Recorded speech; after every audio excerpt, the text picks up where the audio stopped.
মেয়েটি বুঝে গেল তার বেস্ট ফ্রেন্ড প্রতিদিন যে দুধ দেয় তাতে কিছু একটা অদ্ভুত ব্যাপার আছে, কিন্তু সে সাথে সাথে কিছু বলেনি, বরং হেসে দুধটা নিয়ে নিল। পরে সে সেই দুধটা রাস্তার এক ভিখারিকে দিল যার মুখে ঘা ছিল, কারণ আগের জন্মে সেই দুধই তার জীবন নষ্ট করেছিল। স্কুলের সবচেয়ে সুন্দরী মেয়ে থেকে সে সবাইয়ের হাসির পাত্র হয়ে গিয়েছিল। কিছু মাসের মধ্যেই তার ওজন বেড়ে গিয়েছিল 300 কেজিতে, আর মুখ ভরে গিয়েছিল পিম্পলে। অন্যদিকে তার সেই কুৎসিত বান্ধবী হঠাৎই সুন্দরী হয়ে সবার চোখের মনি হয়ে উঠেছিল। মেয়েটি সবসময় ভাবতো এটা হয়তো কোনো রোগ, কিন্তু 1 বছর পর এক গাড়ি দুর্ঘটনায় মারা যাওয়ার সময় সে জানতে পারে সত্যিটা। প্রতিদিন যে দুধ তার বান্ধবী দিত তাতে ছিল এক অভিশাপ। যে সেই দুধ খেত তার সৌন্দর্য নষ্ট হয়ে যেত, আর শেষমেশ মৃত্যু হতো তারই হাতে। কিন্তু ভাগ্যের খেলায় দুর্ঘটনার 1 মাস আগে মেয়েটি পুনর্জন্ম লাভ করে। এবার সে আগের চেয়ে বেশি সতর্ক। তার মিথ্যে বন্ধুটি এখন আরো সুন্দরী, জনপ্রিয় ও ধূর্ত।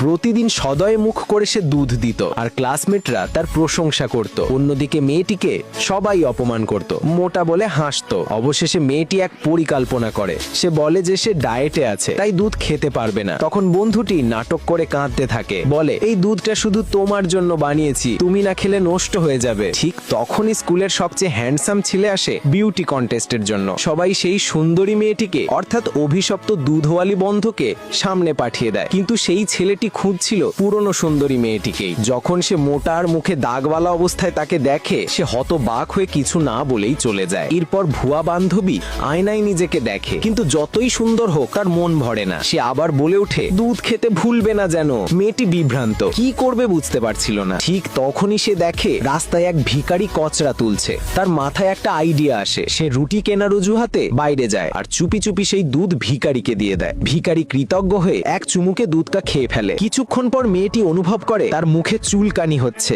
আয়নায় তাকিয়ে দেখে তার মুখের পিম্পল গুলো আস্তে আস্তে মিলিয়ে যাচ্ছে। সে বুঝতে পারে যতদিন সে সেই অভিশপ্ত দুধ না খাবে তার সৌন্দর্য ধীরে ধীরে ফিরে আসবে। তাই সে মুখোশ পরে নিজের চেহারা লুকিয়ে রাখে আর অপেক্ষা করতে থাকে সঠিক মুহূর্তের জন্য। অন্যদিকে সেই হ্যান্ডসাম ছেলেটি সুন্দরী ভাবা ভুয়া বান্ধবীকে তার বাবার কোম্পানিতে বিউটি ট্রেনিং ক্যাম্পে পাঠায়। সবাই তাকে অভিনন্দন জানায়, বলে তুমি নিশ্চয়ই জিতবে। গর্বিত মুখে সে মেয়েটিকে জিজ্ঞেস করে দুধ ঠিক মতো খাচ্ছো তো? মেয়েটি হ্যাঁ বলতেই সে খুশি হয়ে হাসলো, বলে গেল আমি 1 সপ্তাহ ট্রেনিং এ থাকবো, কিন্তু প্রতিদিন কেউ না কেউ তোমার কাছে দুধ নিয়ে যাবে। সবাই তার দয়ালু স্বভাবের প্রশংসা করছিল, কিন্তু তখনই পাশের ক্লাসমেটরা হঠাৎ হতবাক হয়ে তার দিকে তাকালো, কারণ তার মুখে এমন কিছু দেখা যাচ্ছিল যা দেখে সবার